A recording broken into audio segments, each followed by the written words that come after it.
Okay, for this project, I am going to be using a size N. It is a 9mm. I'm going to be using a big one. And if you don't have this size, I mean, you can always use the biggest size that you have. It just makes it easier to use a big needle.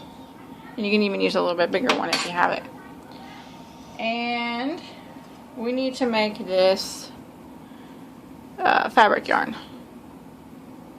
And I'm going to show you how I do that real quick. You can use whatever design of fabric that you want. And if you want it to be the shabby chic look, you want to rip it. So you just take it and cut a little slit about 3/4 to an inch. Take it and rip it all the way down. And the longer strips you can make, the easier it's going to be, because these have to be sewed together. And you just keep making strips. Another one, and it don't have to be the exact same size every time. Don't worry about that. And just like that. You keep doing that till you got a pretty big pile. And then what you do is, to make this fabric yarn, you take the ends and a needle and thread, good matching thread, and sew it up. I use the sewing machine. It's quicker. But if you don't have one, just use regular needle, regular thread, and sew them up. And then attach your other piece, sew it up. And you do that until you got a big ball, like this. And then roll it up. And that is how you make fabric yarn. Really easy. You can see with my little sewing spots. Okay. And then once you get that made, you start with the slip knot on your hook. And you want to leave a long tail, possibly 12 to 18 inches long. And you can always cut it shorter if you want, because this headband is going to be a tie-on headband. I don't know if you've ever seen them. They were popular in the Victorian era, where you just went around and just tied it on in the back. So you want to leave a nice long tail. And then start with the slip knot. And the looser you can do this, the easier it's going to be on your hands. So leave a nice big knot, or a nice loose knot, and go ahead and start chaining.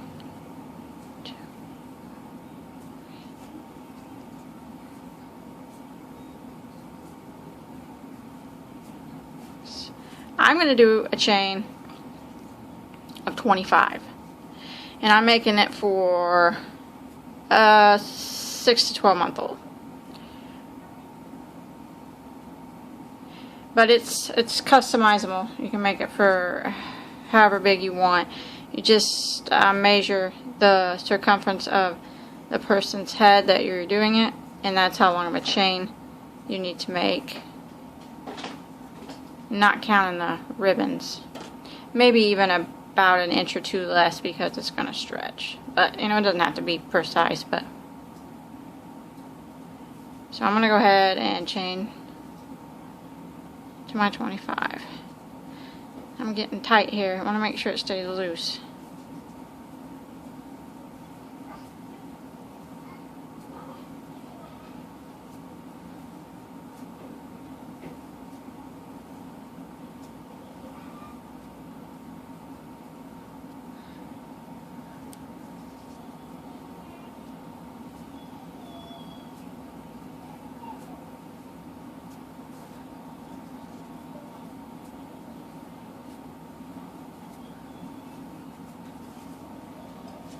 Kind of hard on your hands, but okay.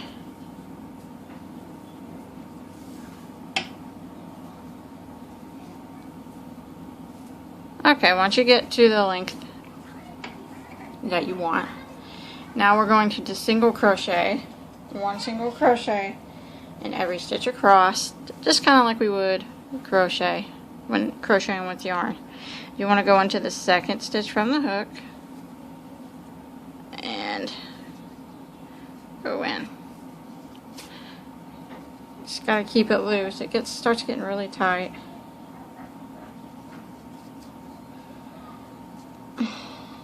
Now I gotta pull out stitches.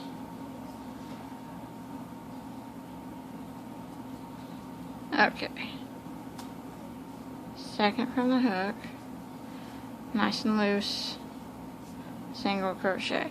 And then I'm just gonna work down the chain, doing 1 single crochet in every stitch. And this fabric I have is not very easy to work with. Hopefully you have a fabric that's easier. Mine's giving me trouble.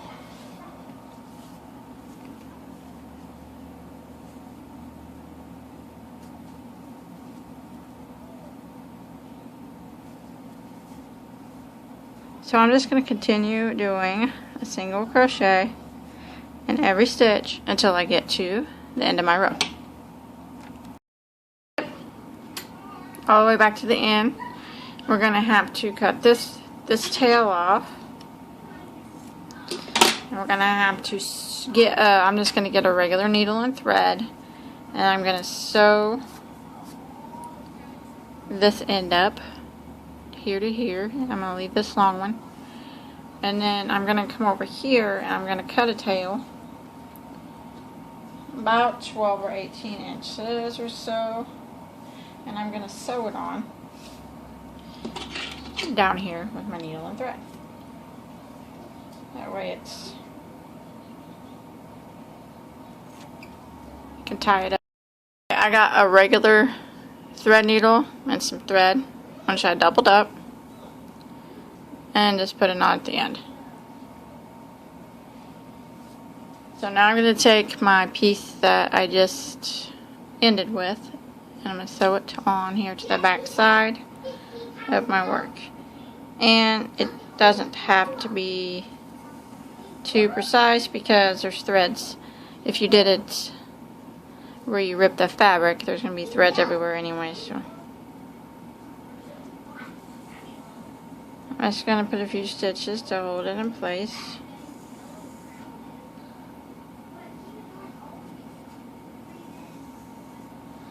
That way it doesn't come undone on me.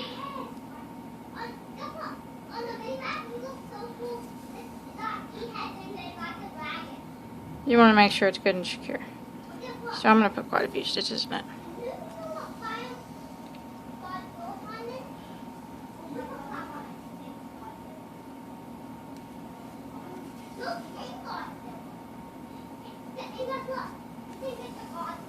Okay, and once you feel like it's pretty tight, you can kind of weave your sewing end tail in like you do a yarn tail, and you can. About that, my kids were being really loud, and I just kind of weave my tail in a couple times, and then you can clip that thread off. Oh. And then you can clip this piece off.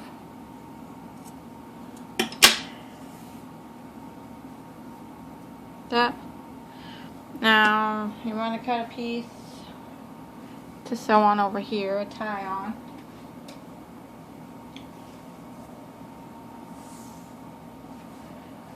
So just cut it, like I said, about 12 or 18 inches, but you can always cut it shorter later. And I'm just going to attach it to the back side of it. And I'm going to sew it on too, also with my thread needle. I'm going to keep the same thread on here. I'm just going to put a knot in it again. I just wrap it and then roll it. Pull it. And you got a little knot at the end.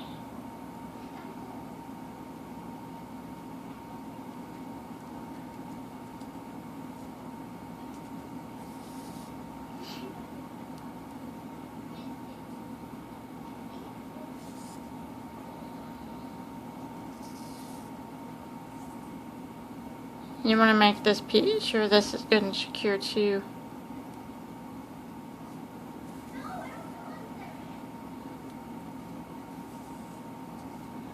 So you want to put quite a few stitches in it.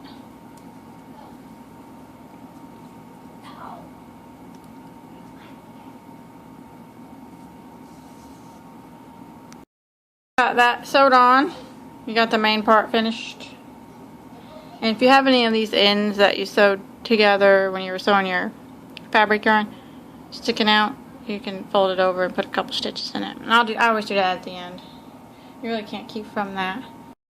Okay, and here comes the best part where you get to decorate it however you want. And I kind of started, I just have some lace that I just folded in half, and I hot glued it on. And I just hot glued it on. I hot glued it on pretty good, but at the end I'm also going to go through and put a couple stitches in it, just with the regular thread and needle, just in case. And you do it however you want. I got some of these fabric flowers, which I have a tutorial for these, how to make them. So I'm not going to go over it again, but I will post a link to that tutorial on the screen right now, so you'll be able to find it. They're real easy to make, and they're really cute. And you can just do it however you want. And your imagination is endless. You can use, I'll probably string maybe a couple of these pearls on here. Feathers are nice and shabby chic. Just whatever you think. Just whatever your imagination brings to you. And then once you're done, you put a couple stitches. I'll probably hot glue these flowers on and just put a couple little stitches on each side. And that's it. That's all there is to it. And it's really, really easy, and it's really cool. I mean, it's so cute whenever it's done. I'm going to go ahead and keep decorating. I'll probably just take these, if I put these beads on. If I do, I don't know. I'll just string them. They're strong, and I'll tie a good knot in them and sew them on with needle and thread. And just make sure they're on good. I may not even use them, so I don't know yet. But I'm going to go ahead and keep decorating, and I'll post a picture of mine whenever I'm finished. And I'd like to see yours. If you make one, you can post it on the Bagoday Crochet Facebook page. And don't forget to check out all my other tutorials. And until next time, have a good day.